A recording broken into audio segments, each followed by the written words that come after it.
the Discovery Channel. My name is Velma Dinkley. Unnecessary introduction of the title characterization.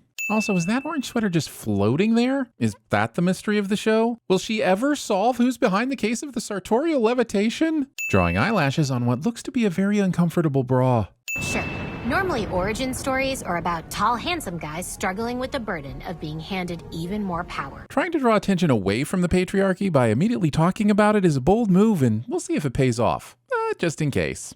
Hey, what made this hot chick go crazy? To get to the other side. Jokes, man. How do they work? I have an idea. Instead of putting books on the shelf that are blatant and unfunny jokes, scuba doos. Oh, the hilarity. Maybe fill the bookshelf with things that directly speak to the individual quirks of the character? Putting Post-it note reminders on the back of a recessed bookshelf is a surefire way to not see your Post-it note reminders. Also, isn't this a mask from one of the OG Scooby-Doo villains? Isn't this a prequel? Why does she have this already? Listen, I gotta stop sending this opening room scan and move on, so here's another 20 cents for how ridiculous this whole setup is.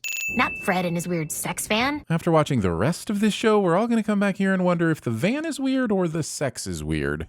Also, here's a sin for me apparently watching the wrong episodes of Scooby-Doo. Also, did Velma hate Daphne? Did Velma hate anyone? I thought Velma's whole thing was to be the steady, intelligent one. This CW-fication of Velma is going to be really super annoying, isn't it? And it starts with a murder.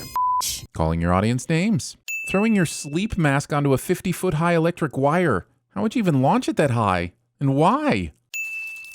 Ugh, this school sucks. And f***s apparently. Don't forget about these f***ing roaches.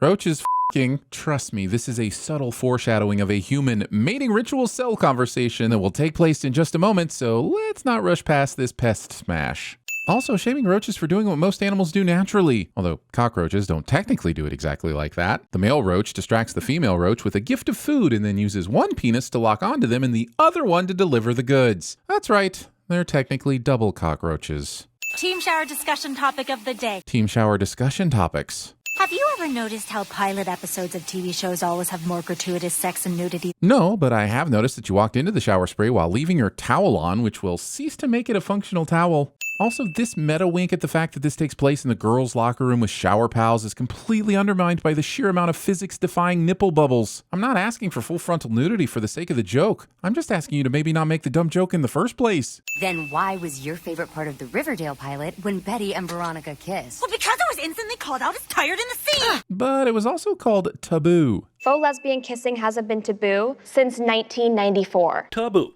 If you're gonna TVSins, please do it properly. Just admit, we're all secretly perverts. Since perversion suggests a deviation from a norm, we, by definition, can't all be perverts. And since secrecy suggests that the info is hidden, I must ask if you've seen the internet recently. This is going to be the type of thing people are just okay with in the show for some reason. Show clearly thinks violence sells as well, but chooses to go off-brand and not have a shower diatribe about it. And how do you feel about race-blind casting, Daphne? Is Velma making fun of woke culture or actually a part of woke culture? It's actually kind of impressive how the show skirts the line just enough to allow everyone to hate it equally. Everyone loves it when white people play Jesus or a professional boxer. Why can't it ever go the other way, right? Is having a naked, dripping wet woman discuss this while being assaulted meant to be progressive? Because now I'm afraid of progress, and that's entirely the show's fault. I wasn't expecting such an enlightened answer from such...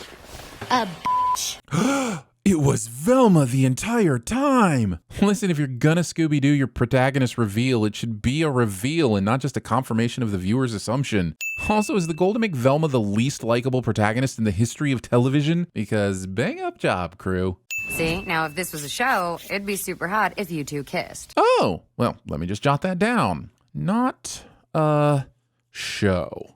Got it. She has no brain! Oh, I'm not dissing her. She has no brain! Everyone can see the brainless girl, Velma, so why would anybody be doubting you? The attempts at humor in this show are so unfunny that I almost feel bad for piling on by saying the jokes also don't make any logical sense. Can't you hear the regret in my voice as I add 35 sins?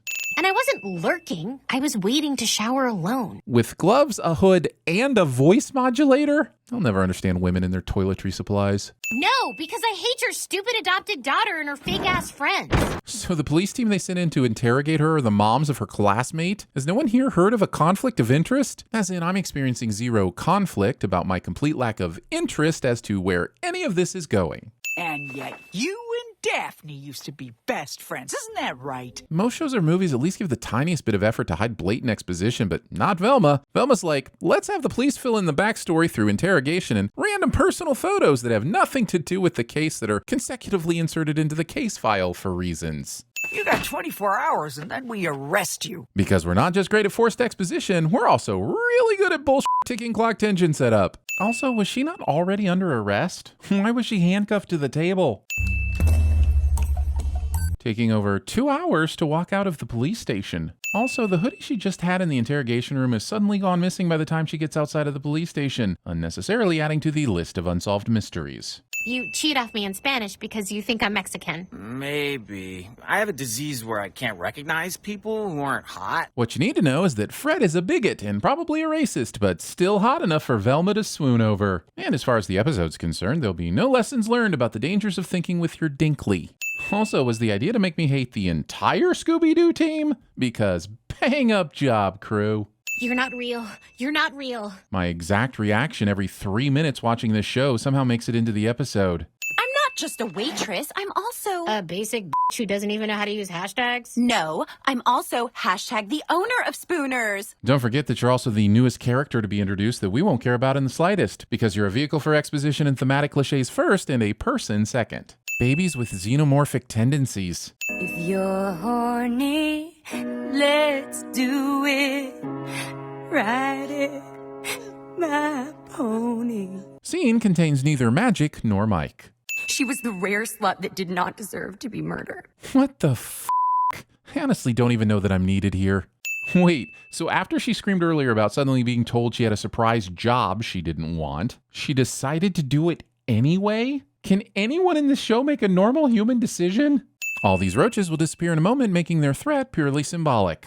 I am real! A real man, Father! Are you sure? Because it feels like the animators conjured you from thin air, considering no one was behind the dumpster a moment ago. I'm trying to pull myself together so I can be the man my father expects me to be. Zam, Dilf City. Hashtag preloading your Insta post so you can force a DILF joke. Like the case of the missing idea juice. We've got alcoholism jokes, y'all. I have no clue as to what not ACLU could possibly mean. So I put on my mom's glasses and vowed I wouldn't open her gift until I found her. Teasing us with the idea that this gift could be key to everything, along with the idea that you'd be able to find your way out of this room while wearing prescription glasses. Now when I try to solve a mystery, my guilt triggers a potentially heart-stopping hallucination. Show handles its own plot points like cliches, almost like it's trying to be the TV and sin it at the same time. Guess I'll just f*** off then. No. Wait, I think I'll give it 15 sins and forge ahead. That's what Velma's mom would want. Wow, after hearing that, I not only feel emotionally hooked, I understand the stakes of your journey, Velma. You see, it's funny because it's false. Velma! There you are! Please don't tell me that's Shaggy. That guy is way too cool to be Shaggy. Norville? Phew. Hold on a second, just need to Google something real quick. Well, Damn it, Norville, you're wasting my time. Show has time for Velma, having time for Norville, having time for this. On TV shows, the malt shop owner is always a friendly black man or a spicy and meatball Italian. Just say the specific shows you're talking about and save the viewers some time. Velma is actively being horrible at TVSins. Also assuming black men aren't spicy and Italians aren't friendly. I think it has something to do with drugs, which I hate. Dear show, and I do not say this without a reasonable amount of genuflection and consideration, go f*** yourself. Dorcas McNo-Friends? Well, Dorcas was actually busy. If Dorcas is real and shows up in a later episode, I'll remove a sin. Until then, there will be no benefit of the doubt for this show. No, I know Brenda was murdered to keep that photograph from getting out. You don't know this. You suspect it. I thought you were, suggesting a date. A date? You wish. The show acts like the only thing we wanted from the OG Scooby-Doo is everyone on the team begging to do each other. Okay, I'm not saying that hasn't crossed anyone's mind, but I am saying this bullshit probably wasn't what they imagined when it did. I thought you killed Brenda because she figured out the secret to your diner's popularity. I get that, but there isn't any secret to it. Just good food, great tunes, and I let teens have sex in the bathroom. Using the Digital Underground Burger King marketing plan. I don't know why she would have been so upset about having her pages ruined by these drawings. This one literally starts with lorem ipsum. Mom wasn't taken. She left because she hated us. It's also possible she went to see a specialist for her eye, but they operated on the wrong one. and now she's blind in both eyes. So when she was driving home, which absolutely seems like something that would be allowed to happen in Crystal Cove, she drove off the road. Then upon realizing how silly it was to be driving in the first place, she wandered off into the woods in search of help, where she happened upon a chemical plant. Unfortunately, she lost her footing, tripped, and fell face first into a puddle, which turned out to be runoff from the chemical plant. But instead of being harmed, she was imbued with superpowers, after which her only choice was to move to New York and become Daredevil, for example.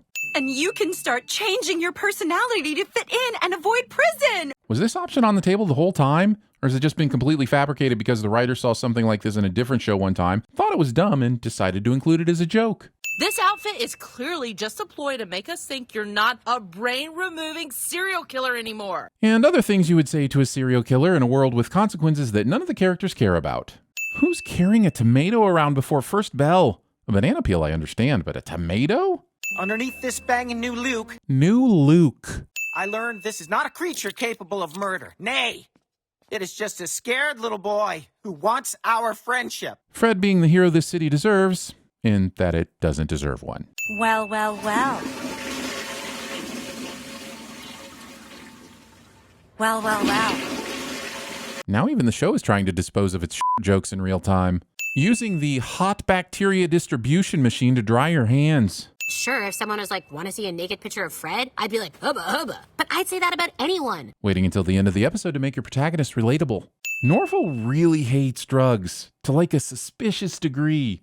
Of all the idiocy in this show, the most egregious is that anyone would give someone a boost by placing their hands on the ground under their heel. You make them step into your interlocked fingers at about knee height so that you get the momentum of that in your first step up. This is not rocket science, Norval. Although that also involves boosters, so I get the confusion. I'm bored. Same here. Just remember, these hallucinations are only in your head. They also do seem terrible and do generate some empathy for the characters, so I'd like to give the writer some credit here and take back 1/4 of a sin. But it also goes on for so long that it's absurd that no one in this house has heard her screams or happened upon her rolling around on the ground. And I like to round up, so. Have you seen any good movies lately? Oh God, here it comes. The big one. Haven't seen that one. It sounds like one I might enjoy. Make it super cringy. The only instructions the creators of the show are given by HBO somehow cringes its way into the episode. Velma takes a picture of us because the fourth wall is only a suggestion, but the joke's on her because that's not how TVs work. You can't take a picture of me, right? How are these two bad cops this good at shooting that they could hit him in both his legs at the exact same height? And by bad cop, I mean they're bad at being cops, not malicious or corrupt cops. Just making sure you understand, since the show has inspired me to over-explain the exact point all the time. I'd like to wash Fred's leg blood out of my mouth. Fred's leg blood was never in your mouth, liar. Man, if I found humor attractive, I would be all over you right now. Oh well. If I found this show humorous, I'd be excited for the next episode. Oh well. The rules feel a bit muddy. With all the hardcore fourth wall action going on, it's hard not to feel like this is the writers talking to us, which would be fine if they hadn't made the rules muddy and then bragged about it. Oh, sorry I'm not a drunk on the verge of losing custody like every other woman solving murders these days. Seriously, I usually don't let people pound my fourth wall this much without at least buying me dinner first. Clearly I hallucinated because I do still feel guilty. There is nothing clear about this show, its existence, or its hallucinations. Oh God, The funniest joke of this whole show is that it thinks a cliffhanger could get me to watch another single solitary second of this travesty. Oh, Velma, you're a hoot.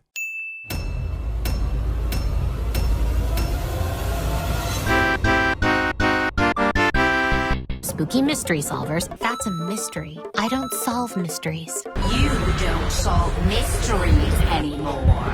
First mystery I ever solved. My mother wrote mysteries. Little mysteries to solve. Sought mysteries of my own. My mystery solving. Solve your own mystery. Can I try to solve a mystery? Trying to solve a mystery. She's trying to solve a mystery? You solved a mystery. Stop feeling guilty about your mysteries, baby. I realized solving mysteries. You could die trying to solve a mystery? Get off my jock and let me solve this mystery. It was my mystery solving. That is one mystery. They've ruined my childhood. My name is Velma Dinkley. Velma, that's not fair. I'm not just a waitress. I'm also a client. But Brenda wasn't just a rare slut. She was The old slut, Phoenix Dragon slut. But instead of feeling excited I found my Christmas presents, I felt terrible. You ruined Christmas! Oh my God. Becky, look at her butt. No time! Drive me to Fred's house! Now, Miss Daisy, you needs a chauffeur. Oh, wait, this isn't so bad. No, it's not bad, Velma. Oh, you scared yet?